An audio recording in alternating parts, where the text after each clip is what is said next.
नमस्कार दोस्तों, black buck यानी काले हिरण जैसे वन जीवों को बचाने के लिए किसी इंसान के अंदर कितना जुनून सवार हो सकता है, इसे जानकर आप भी हैरान हो जाएंगे। ये कहानी है एक नौजवान की जिसके डिस्ट्रिक्ट में हर महीने काले हिरण मर रहे थे। ये देखकर उसे गुस्सा आता था, वो उदास होता था, लेकिन समझ नहीं पाता था कि क्या किया जाए। जब ये लड़का कॉलेज में था तो इसने अपनी बिश्नोई कम्युनिटी की एक कॉन्फ्रेंस अटेंड करी जो जंगलों को काटे जाने और वाइल्ड लाइफ को पहुंच रहे नुकसान को लेकर थी। यही वो समय था जब इस युवक के मन में जिंदगी के मायने बदल गए। अपनी पढ़ाई पूरी करके ये गांव वापस आया और संकल्प लिया हिरणों को बचाने का। लेकिन सवाल ये था कि 20 साल का लड़का आखिर शिकारियों का मुकाबला कैसे करेगा। उसने सभी गांव वालों को कहा कि जब भी शिकार की कोई संभावना हो तो मुझे अलर्ट कर देना। एक बार गांव के एक इन्फॉर्मर ने उसे ऐसी ही जानकारी दी कि कहीं पर शिकार होने वाला है। सर्दियों की रात थी, तापमान करीब 14 डिग्री था, लेकिन फिर भी इस नौजवान ने अपनी मोटरसाइकिल उठाई और 30 किलोमीटर मोटरसाइकिल पर गया। जब तक ये वहां पर पहुंचा, अफसोस हिरन ऑलरेडी मारा जा चुका था। उसका मांस वहां पकाया जा रहा था, लेकिन फिर भी इसने पुलिस को बुलाया और शिकारी को गिरफ्तार करवाया। वाइल्ड लाइफ एक्ट 1972 के शेड्यूल 1 के तहत उसके खिलाफ केस दर्ज होता है। ये वहां के लोकल शिकारियों के लिए एक वार्निंग के जैसा था। कुछ समय बाद एक और ऐसा ही केस सामने आया। फिर से इंफॉर्मेशन मिली कि यहाँ पर एक हिरन मारा जाएगा और एक बार फिर से वहां पहुंचने तक हिरन का शिकार किया जा चुका था। इसे एक युवक ने अकेले शिकारियों को किसी तरीके से रोकने की कोशिश करी तो एक शिकारी ने उसके सिर पर बंदूक लगा दी। युवक ने कहा कि उसे डर तो महसूस हुआ, लेकिन उसे लगा कि अगर किसी प्रजाति को बचाने के लिए अपनी जान जोखिम में डालना जरूरी है तो यही सही। कुछ समय बाद पुलिस आती है और शिकारी को गिरफ्तार कर लेती है और कुछ इस तरीके से इसकी जान बच पाती है। जानते हैं दोस्तों, हमारी इस कहानी में ये युवक कौन है?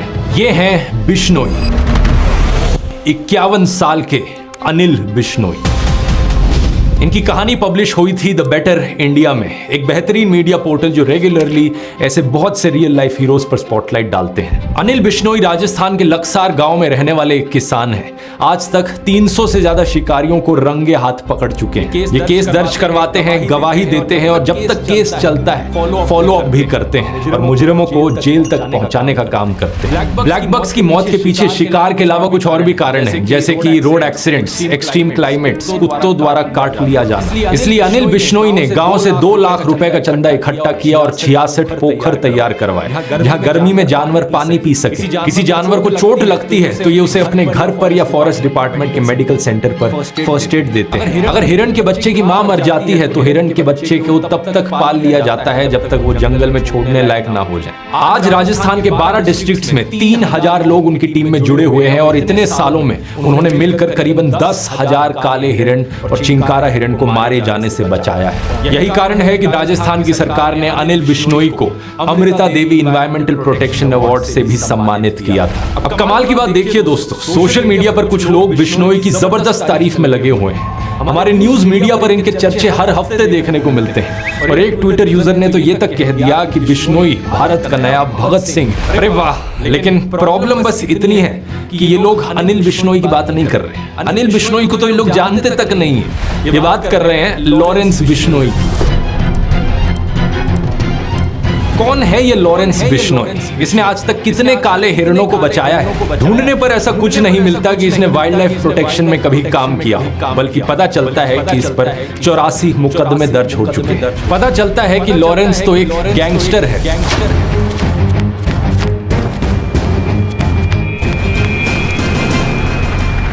वीडियो शुरू करने से पहले एक छोटा सा अपडेट। आप में से बहुत से लोगों ने डिमांड करी थी पिछले Q&A वीडियो में, तो अब इस वीडियो का जो रिसोर्सेज डॉक्यूमेंट है वो पब्लिकली अवेलेबल है। नीचे डिस्क्रिप्शन में लिंक पर क्लिक करोगे तो आपको मिल जाएगा, जहां इस वीडियो के सारे सोर्सेज लाइन बाय लाइन आपको मिल जाएंगे। दूसरा, आप में से कुछ लोग दिवाली की सेल मिस आउट कर गए और रिक्वेस्ट कर रहे थे, इसलिए जो दिवाली सेल है ध्रुव राठी एकेडमी पर, उसे कुछ दिन और बढ़ाया जा रहा है आगे। आपको फ्लैट 56% ऑफ मिलेगा सभी कोर्सेज पर, time management course, chat GPT course और यूट्यूबर कोर्स। कूपन कोड इस्तेमाल कीजिए दिवाली 56। अब मिस आउट मत करना, यही मौका है अगर आप किसी भी कोर्स में इंटरेस्टेड हो और ये कूपन कोड सिर्फ कुछ ही और दिन के लिए वैलिड है। लिंक नीचे डिस्क्रिप्शन में मिल जाएगा सभी कोर्सेज का, या फिर आप इस QR कोड को भी स्कैन कर सकते हो। चलिए अब अपनी कहानी पर वापस आते हैं। अनिल बिश्नोई ने एक तरफ अपनी पढ़ाई करी सूरतगढ़ कॉलेज से और एनवायरमेंट और वाइल्ड लाइफ प्रोटेक्शन को अपना मिशन बना लिया। दूसरी तरफ लॉरेंस बिश्नोई ने अपनी पढ़ाई करी चंडीगढ़ कॉलेज से और क्या किया, स्टूडेंट पॉलिटिक्स में घुस गया। चलो ये तो अच्छी बात है, मेरा मानना है कि स्टूडेंट्स को पॉलिटिकल होना चाहिए। भगत सिंह भी अपने कॉलेज के समय पॉलिटिकल थे, ब्रिटिश सरकार के अत्याचार के खिलाफ आवाज उठाते थे। मैंने एक ही वीडियो किया था इनके ऊपर जिसमें मैंने बताया था कि कैसे भगत सिंह हाईएस्ट ऑर्डर के इंटेलेक्चुअल थे, बहुत सारी किताबें पढ़ते थे, क्योंकि उनका कहना था बम और पिस्तौल से क्रांति नहीं आती, क्रांति की तलवार विचारों की शान पर तेज होती है।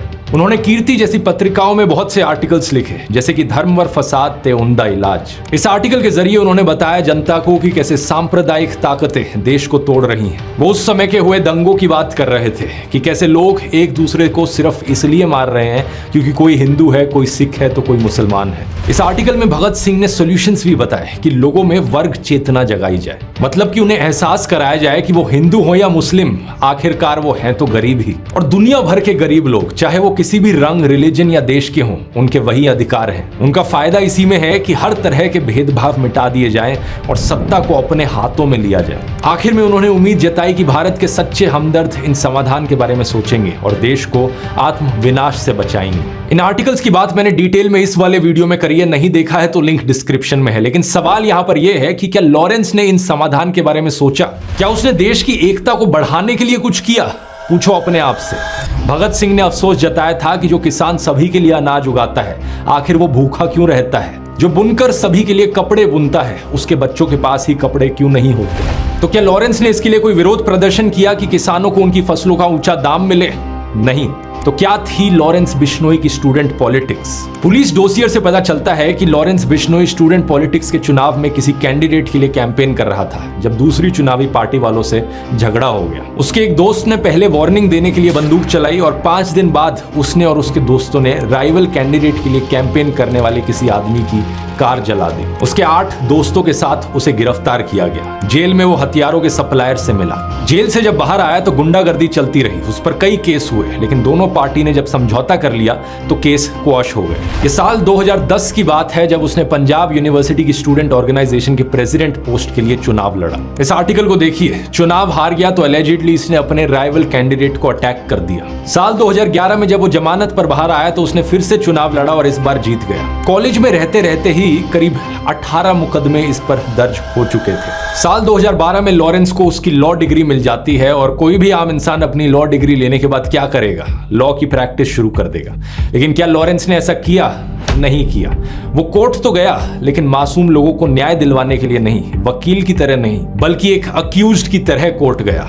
2013 में उसने अपनी तरफ से प्रेसिडेंट पोस्ट के लिए किसी को नॉमिनेट किया और इस आर्टिकल को देखिए। कैंपेन के दौरान एलिजिडली उसने और उसके एसोसिएट्स ने राइवल नॉमिनी को जान से मार दिया और ये लोग फरार हो गए। 2014 में लॉरेंस एक पुलिस पिकेट पर पकड़ा गया। 2015 में एक कोर्ट में पेशी के दौरान वो पुलिस कस्टडी से भाग गया, लेकिन उसे फिर से गिरफ्तार किया गया। इस पॉइंट ऑफ टाइम तक वो गैंग के मुखिया के रूप में अपनी पोजीशन जमा चुका था। अब लॉरेंस के दोस्त गोल्डी बराड ने गैंग को चलाना शुरू किया। साथ ही इस नए भारत में ईज ऑफ डूइंग बिजनेस भी है दोस्तों, इसलिए जेल में रहकर भी क्रिमिनल अपना धंधा चला पाता है। तो अब लॉरेंस ने हाथ मिलाया एक और गैंगस्टर संदीप उर्फ काला जठेड़ी से। बाद में इनका झगड़ा हो गया, लेकिन पुलिस का कहना है कि जब ये साथ थे तब लॉरेंस काला जठेड़ी गैंग ने मिलकर दिल्ली, पंजाब, हरियाणा, राजस्थान में 30 मर्डर किए। मर्डर का मतलब समझते हैं आप? फिल्मों में एंटरटेनमेंट के नाम पर मर्डर इतना ज्यादा नॉर्मलाइज्ड है, स्टाइलाइज्ड है, जैसे कि पबजी जैसा कोई वीडियो गेम हो। मानो गेम ओवर हुआ तो फिर से रीसेट हो जाएगा, लेकिन असल जिंदगी में जब लोग मारे जाते हैं तो वो लौट कर नहीं आते। हमेशा के लिए उनके परिवार उजड़ जाते हैं, ना केवल फाइनेंशियली बल्कि इमोशनली भी। 30 से ज्यादा परिवार उजड़ गए यहाँ पर। लॉरेंस के सबसे बड़े दुश्मनों में से एक था दविंदर बम्बीहा। किस बात पर दुश्मनी थी इन लोगों की? क्या ऐसा था कि दविंदर बम्बीहा एक इंटरनेशनल नेटवर्क की मदद से देश में धार्मिक दंगे भड़काने का काम कर रहा हो, या फिर युवाओं को ड्रग्स सप्लाई कर रहा हो और लॉरेंस यहाँ इन सबको रोकना चाह रहा हो? नहीं, ऐसा कुछ भी नहीं था। वैसे कल को अगर कोई लॉरेंस पर बॉलीवुड फिल्म बनेगी तो जरूर ऐसा कुछ ग्लोरिफिकेशन, जस्टिफिकेशन कर देंगे ये लोग। लेकिन सच्चाई ये है कि लॉरेंस और दविंदर की दुश्मनी थी एक्सटॉर्शन मनी, यानी हफ्ता वसूली को लेकर। इसका मतलब है कि खून पसीने की, मेहनत की कमाई करना जिसके बस की बात नहीं है, वो लोग दूसरों को धमकाकर उनका पैसा लूटते हैं। धमकी देते हैं कि अगर पैसा नहीं दिया तो जान से मार देंगे, और अगर पैसा दोगे तो कुछ नहीं कहेंगे और दूसरे गैंग से भी तुम्हें बचाएंगे। दविंदर बम्बीहा का एक्सटॉर्शन रैकेट चंडीगढ़, मोहाली और पंचकुला में चलता था। लॉरेंस को भी यही पाप की कमाई चाहिए थी, तो इनकी इंटर गैंग राइवलरी की वजह से पंजाब, दिल्ली, चंडीगढ़ में शूटआउट्स हुए। हफ्ता वसूली के अलावा लड़ाई का एक और कारण था पंजाब म्यूजिक इंडस्ट्री और कबड्डी के खिलाड़ियों पर अपना शिकंजा कसना। लेकिन सितंबर 2016 में दविंदर बम्बीहा एक पुलिस इनकाउंटर में मारा जाता है। ਵੱਡੀ खबर बठिंडा तो है, जिथे gangster Davinder Bambiha police encounter दे विच मारिया गया है। जो आजकल का यूथ बड़ा आकर्षित होता है इन गैंगस्टर्स को देखकर, वो ये बात अच्छे से समझ ले, जब भी कोई गैंगस्टर जिंदा होता है उसे छुप छुप कर रहना पड़ता है, या तो जेल में, और अगर जेल में नहीं है तब भी उसकी जिंदगी एक लग्जरी जेल की जैसी ही होती है। भले ही उसके पास पैसा है, लग्जरी है, लेकिन उसे रहना पड़ता है छुप छुप कर। अब चाहे ये लॉरेंस बिश्नोई हो या फिर दाऊद इब्राहिम, जिस तरह आपके और मेरे जैसे लोग कभी इंडिया गेट पर मजे से कुल्फी खाते हैं, कभी ऋषिकेश में दोस्तों के साथ राफ्टिंग करते हैं, अपने परिवार वालों के साथ खुशी खुशी फेस्टिवल्स मनाते हैं, ये सब आजादी इन गैंगस्टर्स को नसीब नहीं होती। इन्हें हर समय डर लगा रहता है कि कोई इन्हें मार देगा, या तो कोई दूसरा गैंगस्टर इन्हें मार देगा, या फिर पुलिस इनकाउंटर में मारे जाएंगे, या फिर जेल में बंद रहेंगे। ये भी हो सकता है कि जेल के अंदर अंदर ही इन्हें मार दिया जाए। दविंदर बम्बीहा के अलावा कितने सारे एग्जाम्पल्स हैं इसके, जैसे कि लॉरेंस गैंग का एक और मशहूर गैंगस्टर था अंकित बहादुर। जब लॉरेंस को जेल हुई तो पंजाब और राजस्थान में अंकित ने ही गैंग को संभाला। इस पर 4 मर्डर और 15 एक्सटॉर्शन केसेस चल रहे थे, और फरवरी 2019 में जीर कपूर में पुलिस इसका एनकाउंटर कर देती है और ये मारा जाता है। लेकिन इतना ही नहीं, जनसत्ता की एक रिपोर्ट में बताया कि इसकी मौत के बाद इसके पिता ने अस्पताल में इसका शव ले जाने से मना कर दिया। उन्होंने कहा कि मेरे बेटे ने जो किया है उसका अंजाम यही होना था, और मैं देश के यूथ से अपील करता हूं कि कोई भी मेरे बेटे जैसा ना बने। अगर कोई बनेगा तो उसके साथ भी यही होगा। ऐसे ही एक कहानी है ड्रेडेड क्रिमिनल जितेंद्र गोगी की। ये भी लॉरेंस बिश्नोई काला जठेड़ी गैंग से जुड़ गया था। 4 साल तक पुलिस से आंख मिचोली चलती रही, और आखिरकार मार्च 2020 में पुलिस ने इसे धर दबोचा। रोहिणी कोर्ट में इसे हियरिंग के लिए लाया जा रहा था कि तभी 2 लोग वकील के कपड़ों में आए और कोर्ट प्रेमिसेस में ही इसे गोली मार दी।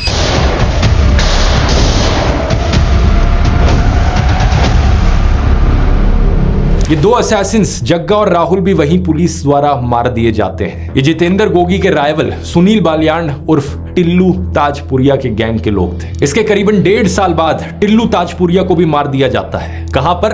तिहाड़ जेल के हाई सिक्योरिटी वार्ड में। गोगी गैंग के 4 लोगों ने उस पर लोहे के सुओं से 100 से ज्यादा बार हमला किया। इस वारदात का सीसीटीवी वीडियो मैं यहां नहीं दिखा सकता, लेकिन जो लोग क्राइम से बहुत आकर्षित होते हैं उन्हें ये सर्च कर लेना चाहिए यूट्यूब पर। इस तरह बदला लेते हुए और उस बदले का बदला लेते हुए गोगी और टिल्लू गैंग की राइवलरी में इन्हें मिलाकर 20 लोग मारे जाते हैं। लॉरेंस बिश्नोई के एसोसिएट गोल्डी बरार ने इसके बाद फेसबुक पोस्ट पर लिखा कि आज गोगी मान ग्रुप वाले भाइयों ने सारे भाइयों का सिर ऊंचा कर दिया, बड़े भाई गोगी का बदला लेके। और भी जो कुत्ते जिंदा रह गए हैं उनका भी नंबर जल्दी आएगा। इन गैंग्स की दोस्ती दोस्तों कोई शोले फिल्म वाली जय वीरू की तरह दोस्ती नहीं होती, बल्कि इसका भी फंडा होता है कि दुश्मन का दुश्मन दोस्त होता है। लॉरेंस बिश्नोई, काला जठेड़ी और जितेंद्र गोगी गैंग के अलावा इनके सिंडिकेट में कुछ और गैंग्स थे, जैसे सुब्बे गुर्जर और राजस्थान बेस्ड आनंदपाल सिंह। इनमें से सुब्बे गुर्जर को 2021 में हरियाणा की स्पेशल टास्क फोर्स द्वारा गिरफ्तार किया जाता है, और 2022 में मानेसर नगर निगम और पुलिस उसके आलीशान 4 मंजिला घर को गिरा देती है। क्राइम की कमाई से बने हुए इस घर की कीमत थी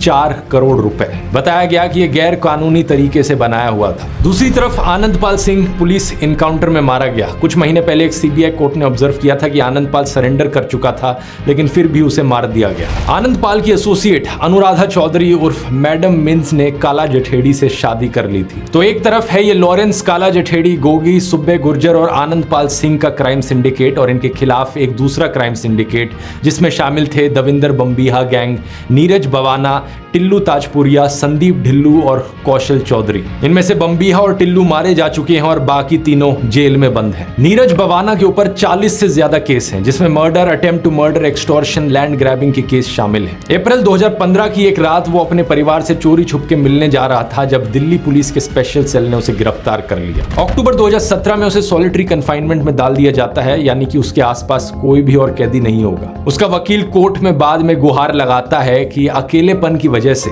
वो डिप्रेशन जैसी मेंटल प्रॉब्लम्स का शिकार हो रहा है। अप्रैल 2018 में कोर्ट आदेश देता है कि उसे दूसरे सिक्योर वार्ड में शिफ्ट कर दिया जाए, जहां उसे दूसरे कैदियों से बात करने का मौका मिल सके। पुलिस ने उसके एक एसोसिएट सचिन उर्फ गोलू को भी गिरफ्तार किया। वो जिस घर में रह रहा था वो नीरज के पिता प्रेम सिंह के नाम पर रजिस्टर्ड था। उस घर में एक MG हेक्टर मिली, एक स्कॉर्पियो जिसे मॉडिफाई करवाकर बुलेट प्रूफ बनाया गया था। 4 देसी कट्टे, 79 कारतूस और 2 स्पेयर मैगजीन्स भी वहां बरामद हुई। इस वजह से नीरज के पिता प्रेम सिंह को भी अक्टूबर 2022 में गिरफ्तार कर लिया जाता है। दूसरा गैंगस्टर संदीप ढिल्लू 2018 में पुलिस कस्टडी से भाग गया था। 2020 में उसे सिलीगुड़ी में गिरफ्तार किया जाता है और आज तक की ये रिपोर्ट देखिए। 2 लाख का इनामी बदमाश गिरफ्तार, इनकाउंटर के डर से पत्नी ने वायरल किया वीडियो। ढिल्लू की पत्नी वीडियो में कहती हुई दिखती हैं कि मैं प्रियंका, वाइफ ऑफ संदीप, मेरे पति को पकड़ लिया गया है। मुझे डर है कि मेरे पति का इनकाउंटर ना हो जाए। मैं ये किस्से आपको इतने डिटेल में इसलिए बता रहा हूं ताकि आप समझ सको कि इन गैंगस्टर्स की जिंदगियां कैसी बीतती हैं। अगर कोई नौजवान फैसला करता है क्राइम की दुनिया में कदम बढ़ाने का, तो उसके परिवार के सदस्यों को, रिलेटिव्स और दोस्तों को क्या क्या सहना पड़ता है। तीसरा गैंगस्टर यहां पर था कौशल चौधरी। इसके बारे में पिछले साल खबर आती है कि इसने पुलिस कस्टडी में नाई से एक हेयर ट्रिमर छीनकर आत्महत्या करने की कोशिश करी, लेकिन पुलिस ने इसे बचा लिया और अटेम्प्ट टू सुसाइड का एक और केस इस पर लगा दिया। इसी हफ्ते इससे जुड़ी हुई 2 और खबरें आई हैं। पहली ये कि इसके 2 शूटर्स ने दिल्ली के रानी बाग में एक बिजनेसमैन के घर पर गोलियां चलाई। 15 करोड़ रुपए की एक्सटॉर्शन के लिए एक स्लिप छोड़ दी जिस पर लिखा था कौशल चौधरी, पवन शौकीन, बम्बीहा गैंग। दोनों शूटर्स को गिरफ्तार कर लिया गया। दूसरी खबर देखिए, कौशल चौधरी ने लॉरेंस को मरवाने के लिए प्लान बनाया। इसी से ही रिलेटेड कुछ दिन पहले की ये खबर भी देखिए। क्षत्रिय करनी सेना ने 1,11,11,111 रुपए का इनाम देने की घोषणा करी है उस पुलिस ऑफिसर को जो लॉरेंस बिश्नोई को मारेगा। ऐसा इसलिए क्योंकि करनी सेना के अध्यक्ष सुखदेव सिंह गोगामेडी की हत्या कर दी गई थी और इसकी जिम्मेवारी लॉरेंस गैंग ने ली थी। कुछ दिन बाद इस खबर में अपडेट आता है कि सिर्फ पुलिस ऑफिसर को ही नहीं, अगर साबरमती जेल में बंद कोई कैदी भी लॉरेंस को मारेगा तो भी उसे ये इनाम मिलेगा। जो पुलिसकर्मी लॉरेंस बिश्नोई का एनकाउंटर करेगा, उस पुलिसकर्मी को 1,11,11,111 रुपए का पुरस्कार करनी सेना द्वारा प्रदान किया जाए। लेकिन दूसरी तरफ से कौशल चौधरी भी लॉरेंस की हिट लिस्ट पर है। ऐसा लॉरेंस ने NIA को पूछताछ में बताया। क्या कारण है इसके पीछे? कौशल चौधरी का रोल बताया जाता है विक्की मिद्धू खेड़ा के मर्डर में। विक्की लॉरेंस का करीबी था उसकी स्टूडेंट पॉलिटिक्स के टाइम से।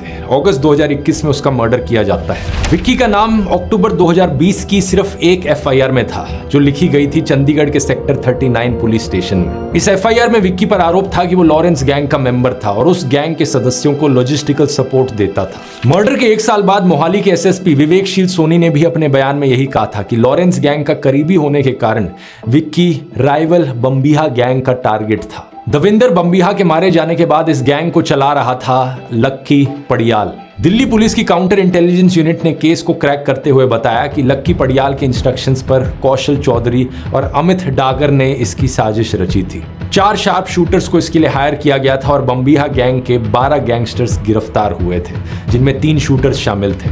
उन्होंने भी इंटेरोगेशन में कौशल चौधरी और अमित डागर का नाम लिया।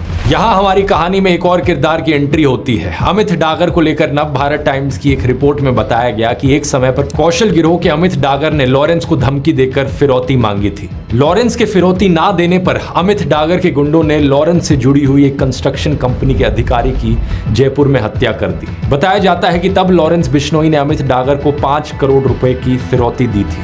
आज के दिन कौशल चौधरी और अमित डागर दोनों जेल में हैं लॉरेंस बिश्नोई की तरह।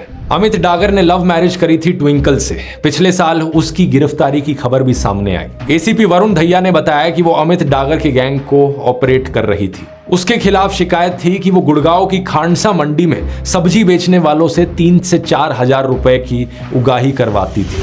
उसको पकड़ने में सफलता प्राप्त करी थी। ये उसके साथ मिलकर खांडसा मंडी के अंदर एक्सटॉर्शन उगाही वगैरह का काम कर रही थी। इसके ऊपर अवैध वसूली और एक्सटॉर्शन के संबंध में कुछ ऐसे संगीन आरोप हैं जिसके तहत इसके खिलाफ जो कार्रवाई अमल में लाई जाएगी। कौशल चौधरी और अमित डागर के अलावा लॉरेंस ने एक और टारगेट बताया था, मनदीप धारीवाल। लॉरेंस ने एलेज किया था कि मनदीप ने विक्की के हथियारों की मदद की थी। मनदीप भी लक्की पड़ियाल से जुड़ा हुआ था, उसके धंधे को मैनेज करता था। फिलीपींस में इसको मार दिया जाता है और लॉरेंस गोल्डी बरार गैंग इसकी जिम्मेवारी लेता है। एक और टारगेट शगनप्रीत सिंह, जो लेट पंजाबी सिंगर सिद्धू मूसेवाला के मैनेजर थे। पंजाब पुलिस ने कोर्ट में कहा कि इसके पर्याप्त सबूत हैं कि लक्की पड़ियाल के साथ शगनप्रीत भी विक्की मर्डर में मुख्य साजिश करता था। वो ऑस्ट्रेलिया भाग गया था, उसके खिलाफ गिरफ्तारी का ओपन वारंट जारी हो चुका है, उसे वापस भारत लाने की कोशिश चल रही है। मई 2022 में सिद्धू मूसेवाला का मर्डर होता है और लॉरेंस के दोस्त गोल्डी बराड मर्डर की जिम्मेवारी लेता है। दिल्ली पुलिस के स्पेशल सेल ने कहा था कि विक्की के मर्डर में शगनप्रीत सिंह और सिद्धू मूसेवाला शामिल थे। सिद्धू मूसेवाला के मर्डर के बाद टाइम्स ऑफ इंडिया में सिद्धार्थ बैनर्जी की एक रिपोर्ट छपी, जिसमें कई सोर्सेस के आधार पर बताया गया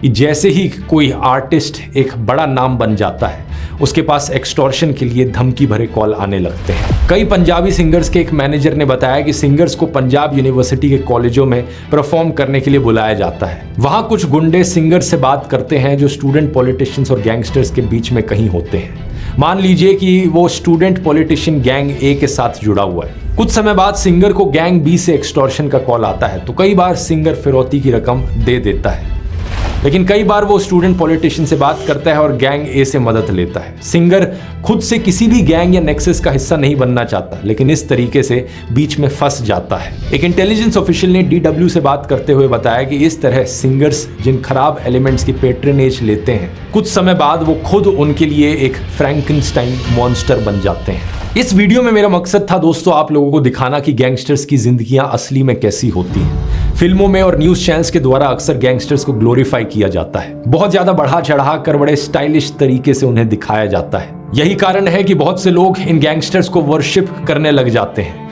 लेकिन ये है असलियत। कोई गैंगस्टर पुलिस इनकाउंटर में मारा जाता है, किसी को राइवल गैंग द्वारा मार दिया जाता है, तो कोई जेल में है, किसी के पिता जेल में है, किसी की पत्नी जेल में है, किसी के कजन का मर्डर हो गया है तो किसी के दोस्त का। जो जिंदा हैं वो इसी डर में जीते हैं या डिप्रेशन का शिकार बन जाते हैं। तो जैसा फिल्मों और गानों में दिखाया जाता है गैंगस्टर लाइफ, वो जिंदगी असलियत में इतनी चिल नहीं है ब्रो। अपनी जिंदगी में कुछ मीनिंगफुल करने की सोचो, नौकरी नहीं लग रही तो कोई स्किल सोचो, वैसे किसी काम धंधे की सोचो। एलियनेटेड महसूस करते हो तो अपने परिवार के सदस्यों को रीच आउट करो, अपने दोस्तों से बात करो, फैमिली से बात करो। लेकिन कुछ भी हो जाए, किसी भी कारण से इस गलत रास्ते पर मत चलना। और किसी को अगर इंस्पिरेशन के तौर पर देखना है तो अनिल बिश्नोई जैसे लोगों के बारे में पढ़ो और उनसे सीखो। एक सलाम यहाँ पर सभी ईमानदार पुलिस ऑफिसर्स को, चाहे वो NIA के ऑफिसर्स हो या पंजाब पुलिस की इंटेलिजेंस यूनिट हो, उत्तर प्रदेश की ATS हो, हरियाणा की पुलिस हो या दिल्ली पुलिस के स्पेशल सेल के लोग हो। हर एक वो इंसान जो अपनी ईमानदारी पर टिका हुआ है और देश को क्राइम से बचा रहा है,